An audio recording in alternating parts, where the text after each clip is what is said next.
Hi friends, welcome to my channel. আজকে supreme কোর্টে high voltage মামলা ছিল, স্পেশাল ইন্টেনসিভ রিভিশন। এটা হবে কি হবে না, অর্থাৎ 12টি রাজ্যের মতো পশ্চিমবঙ্গে হবে কি হবে না। কারণ 12টি রাজ্যের মধ্যে 11টি রাজ্য তারা এখন পর্যন্ত কোনো তীব্র প্রতিবাদ নেই।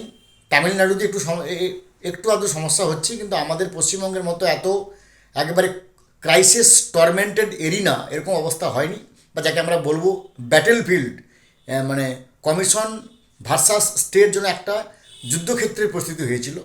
তো এরকম অবস্থাতে একমাত্র তামিলনাড়ুতে সামান্য কিছু, আর না হলে 11টি রাজ্যে কোনো কিছুই তার প্রভাব পড়েনি। এখন আজকে যে মামলাটা ছিল সুপ্রিম কোর্টে, যেখানে মাননীয় মুখ্যমন্ত্রী মহোদয়া নিজে সুপ্রিম কোর্টে সলভ করতে গিয়েছিলেন, আমরা দেখেছি। যদিও তার আমাদের স্টেটের নিজস্ব আইনজীবী ছিলেন, প্যানেল অফ অ্যাডভোকেটস ছিলেন, তা হলেও মাননীয় মুখ্যমন্ত্রী মহোদয়া তিনি করে পারমিশন নিয়ে সলভ করেছিলেন।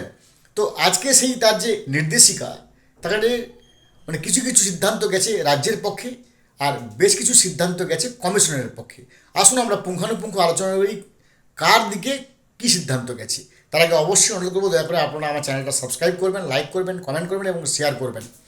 প্রথমে বলি, রাজ্য গিয়েছিল মূলত সুপ্রিম কোর্টে তার একটাই মূল কারণ, যে 2025 সালের ভোটার লিস্ট যেমন যেমন ছিল সেই পরিমাণ, মানে সেই অনুযায়ী 2026-এ বিধানসভা ভোট হোক। বিধানসভা ভোটের পরে যদি মনে করে কমিশন এসআইআর করবে, তাহলে তারা এসআইআর করতে পারে। সে 6 মাস, 1 বছর, 2 বছর তাদের যা খুশি করতে পারে।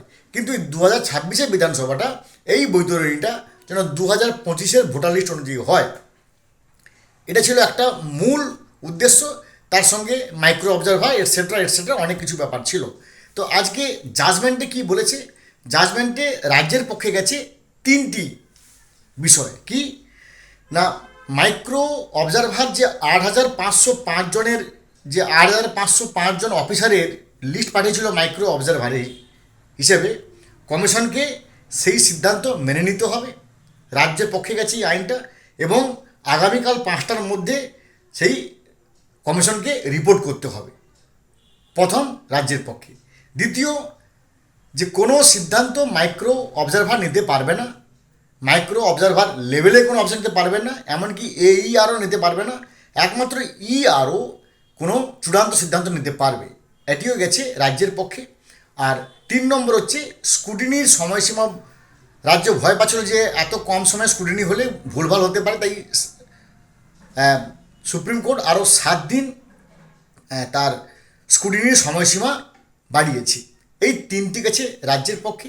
এবার আসুন আমরা জেনে নিই কমিশনের পক্ষে কোন কোন বিষয় গেছে। কমিশনের পক্ষে প্রথম গেছে ডিজিপিকে শোকজ করা হয়েছে, যেটা মূল পয়েন্ট ছিল যে আমাদের পশ্চিমবঙ্গে এসআইআর করতে গিয়ে কমিশনকে বারবার বাধার সম্মুখীন পড়তে হয়েছে, বারবার করে ছুটতে হয়েছে, বারবার অফিসাররা হ্যারাস্ট হয়েছেন, এটসেট্রা এটসেট্রা, নানা রকম ল অ্যান্ড অর্ডারের প্রবলেম হয়েছে। তার জন্য পশ্চিমবঙ্গের ডিজিপিকে শোকজ করেছে সুপ্রিম কোর্ট, এবং বলেছে তোমাকে হলফনামা দিতে হবে ল অ্যান্ড অর্ডার সমস্যা হচ্ছে কেন। নাম্বার 2, ইসিআইকে যে 8,505 জনের তালিকা স্টেট গভর্নমেন্ট দেবে, ইসিআই যে পুরোপুরি সেই 8,505 জনকে মেনে নেবে তার কোনো মানে নেই। যদি ইসিআই মনে করে যে তার মধ্যে কোনো অফিসার অযোগ্য, অপদার্থ, যোগ্য, কাজ করার যোগ্য নয়, কিংবা অন্য কোনো তার মধ্যে সেরকম গুণ আছে যে গুণ তার মাইক্রো অবজারভার হওয়ার মতো নয়, তাহলে কমিশন সেই অফিসারকে মুহূর্তের মধ্যে without any notice, without any interrogation তাকে কিন্তু বাদ দিতে পারে। এবার 3 নম্বর, যেটা রাজ্যের মেন ছিল, যে এসআইআর বন্ধ করতে হবে এবং 2025-এ ভোটার লিস্ট অনুযায়ী বিধানসভা ভোট করতে হবে, এটাকে সুপ্রিম কোর্ট একবারে নস্যাৎ করে দিয়েছে, একবারে পুরো পত্রপাঠ খারিজ করে দিয়েছে, এবং বলেছে যে SIR must be done, SIR হবেই, এসআইআর হবে নয়, এসআইআর হবেই। এবং রাজ্যকে তার ল অ্যান্ড অর্ডারের ভার নিতে হবে। 12টি রাজ্যে যেমন হচ্ছে সেই মতো পশ্চিমবঙ্গকেও তার নিশ্ছিদ্র ব্যবস্থা করতে হবে, যাতে তার কিনা এসআইআর কমপ্লিট হয়। কারণ স্পেশাল ইন্টেন্সিভ ডিভিশন কোনোভাবেই এটাকে আটকানো যাবে না। এসআইআর হবে, অর্থাৎ 2025 সালে ভোটার লিস্টে আর ভোট করার কোনো প্রয়োজন নেই, যেটা ছিল আমাদের স্টেট গভর্নমেন্টের মূল উদ্দেশ্য, সেটাকে একবার পত্রপাঠ খারিজ করে দেওয়া হয়েছে।